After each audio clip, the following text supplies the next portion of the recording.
حقیقت یہ ہے کہ جو لوگ تم سے یہ واقعہ پوچھ رہے ہیں ان کے لیے یوسف اور ان کے بھائیوں کے حالات میں بڑی نشانیاں ہیں۔ یہ اس وقت کا واقعہ ہے جب یوسف کے ان سوتیلے بھائیوں نے آپس میں کہا تھا کہ یقینی طور پر ہمارے والد کو ہمارے مقابلے میں یوسف اور اس کے حقیقی بھائی بنیامین سے زیادہ محبت ہے، حالانکہ ہم ان کے لیے ایک مضبوط جتھا بنے ہوئے ہیں۔ ہمیں یقین ہے کہ ہمارے والد کسی کھلی غلط فہمی میں مبتلا ہیں۔ اب اس کا حل یہ ہے کہ یوسف کو قتل ہی کر ڈالو یا اسے کسی اور سرزمین میں پھینک آؤ تاکہ تمہارے والد کی ساری توجہ خالص تمہاری طرف ہو جائے، اور یہ سب کرنے کے بعد پھر توبہ کر کے نیک بن جاؤ۔ انہی میں سے ایک کہنے والے نے کہا، یوسف کو قتل تو نہ کرو، البتہ اگر تمہیں کچھ کرنا ہی ہے تو اسے کسی اندھے کنویں میں پھینک آؤ تاکہ کوئی قافلہ اسے اٹھا کر لے جائے۔ چنانچہ ان بھائیوں نے اپنے والد سے کہا کہ ابا، یہ آپ کو کیا ہو گیا ہے کہ آپ یوسف کے معاملے میں ہم پر اطمینان نہیں کرتے؟ حالانکہ اس میں کوئی شک نہیں ہونا چاہیے کہ ہم اس کے پکی خیر خواہ ہیں۔ کل آپ اسے ہمارے ساتھ تفریح کے لیے بھیج دیجئے تاکہ وہ کھائے پیے اور کچھ کھیل کود لے، اور یقین رکھیے کہ ہم اس کی پوری حفاظت کریں گے۔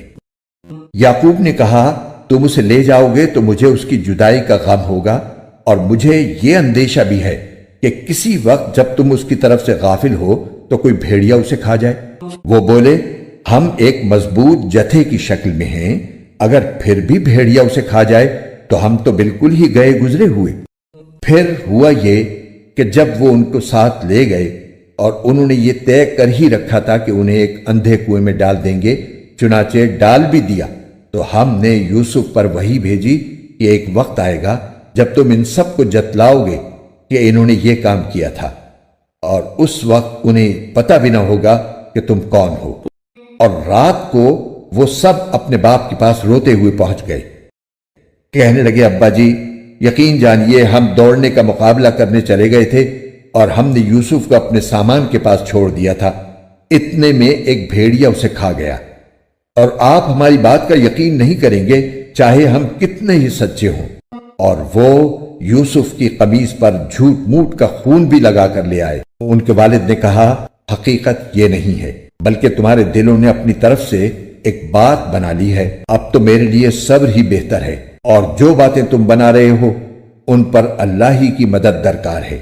دوسری طرف جس جگہ انہوں نے یوسف کو کنویں میں ڈالا تھا وہاں ایک قافلہ آیا، قافلے کے لوگوں نے ایک آدمی پانی لانے کے لیے بھیجا، اور اس نے اپنا ڈول کنویں میں ڈالا تو وہاں یوسف علیہ السلام کو دیکھ کر پکار اٹھا، لو خوشخبری سنو، یہ تو ایک لڑکا ہے، اور قافلے والوں نے انہیں ایک تجارت کا مال سمجھ کر چھپا لیا، اور جو کچھ وہ کر رہے تھے اللہ کو اس کا پورا پورا علم تھا۔ اور پھر انہوں نے یوسف کو بہت کم قیمت میں بیچ دیا جو گنتی کے چند درہموں کی شکل میں تھی، اور ان کو یوسف سے کوئی دلچسپی نہیں تھی۔ مفسر مفتی محمد تقی عثمانی۔ سورت نمبر 12 یوسف، آیت نمبر 7۔ تفسیر۔ یہ بظاہر ان کافروں کی طرف اشارہ ہے جنہوں نے حضرت سے یہ سوال پوچھا تھا کہ بنو اسرائیل کس وجہ سے فلسطین چھوڑ کر مصر میں آباد ہوئے تھے، یعنی اگرچہ ان کے پوچھنے کا اصل مقصد تو اپنے خیال کے مطابق حضرت کو بے بس کرنا ہے، لیکن اگر ان میں ذرا بھی عقل ہو تو اس واقعے میں ان کے لیے بہت سی عبرت ہے۔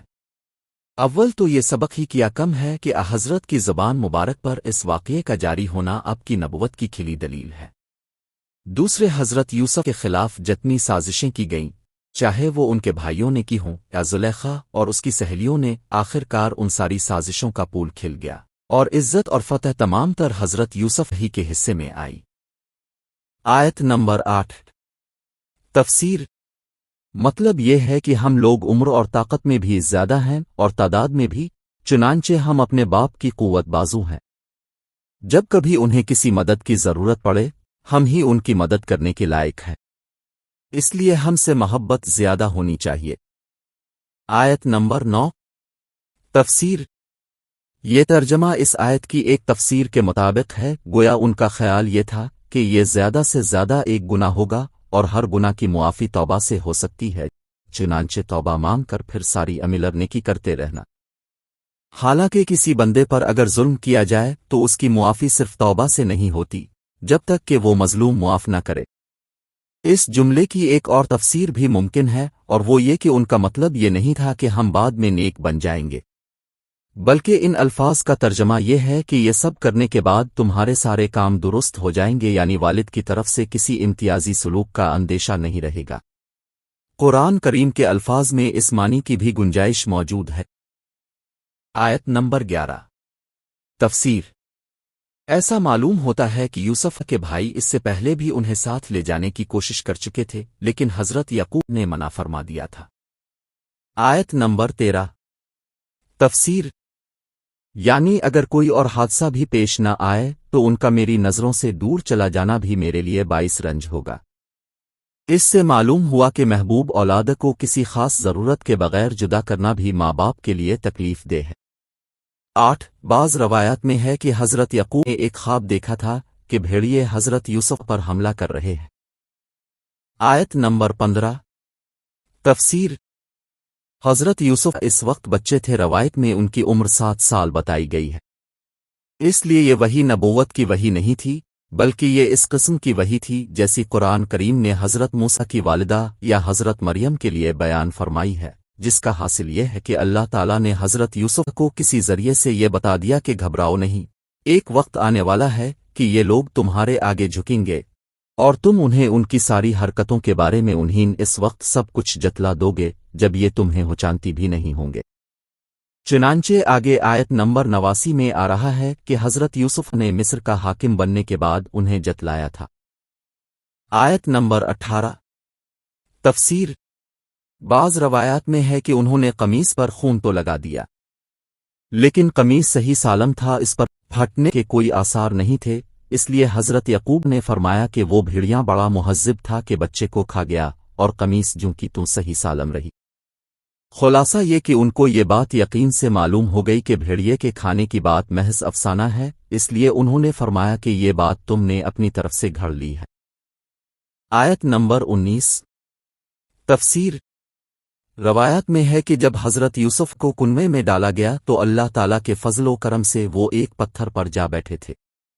جب قافلے کے اس آدمی نے پانی نکالنے کے لیے ڈول کنویں میں ڈالا تو وہ اس ڈول میں سوار ہو گئے، اس نے ڈول کھینچا تو حضرت یوسف کو دیکھ کر اس کے منہ سے بے ساختہ وہ الفاظ نکلے جو اس آیت میں بیان فرمائے گئے ہیں۔ آیت نمبر 20 تفسیر۔ قرآن کریم کے الفاظ سے تو بظاہر یہی معلوم ہوتا ہے کہ بیچنے والے قافلے ہی کے لوگ تھے اور حضرت یوسف کو اپنے پاس رکھنے سے دلچسپی نہیں تھی، بلکہ ان کو بیچ کر جو بھی قیمت ہاتھ آ جائے وہ اسے غنیمت سمجھتے تھے، کیونکہ مفت حاصل ہو رہی تھی۔ اس لیے جب کوئی خریدار ملا انہوں نے اسے تھوڑی سی قیمت پر ہی بیچ دیا۔ البتہ بعض روایات میں واقعے کی یہ تفصیل آئی ہے کہ حضرت یوسف کے بھائی انہیں کنویں میں ڈال تو گئے تھے، لیکن بڑا بھائی یہودا روزانہ ان کی خبر گیری کے لیے آتا تھا اور کچھ کھانا بھی انہیں پہنچا دیتا تھا۔ تیسرے دن جب انہیں کنویں میں نہ پایا تو تلاش کرنے سے وہ قافلے والے مل گئے۔ اس موقع پر دوسرے بھائی بھی آ گئے اور انہوں نے قافلے والوں سے کہا کہ یہ ہمارا غلام ہے جو بھاگ گیا تھا، اور اگر تم چاہو تو ہم اسے تمہارے ہاتھ فروخت کر سکتے ہیں۔ چونکہ ان بھائیوں کا اصل مقصد تو یہ تھا کہ وہ ان کے والد کی سرزمین سے دور چلے جائیں، قیمت لینا اصل مقصد نہیں تھا، اس لیے انہوں نے حضرت یوسف کو قافلے والوں کے ہاتھ معمولی قیمت پر بیچ دیا۔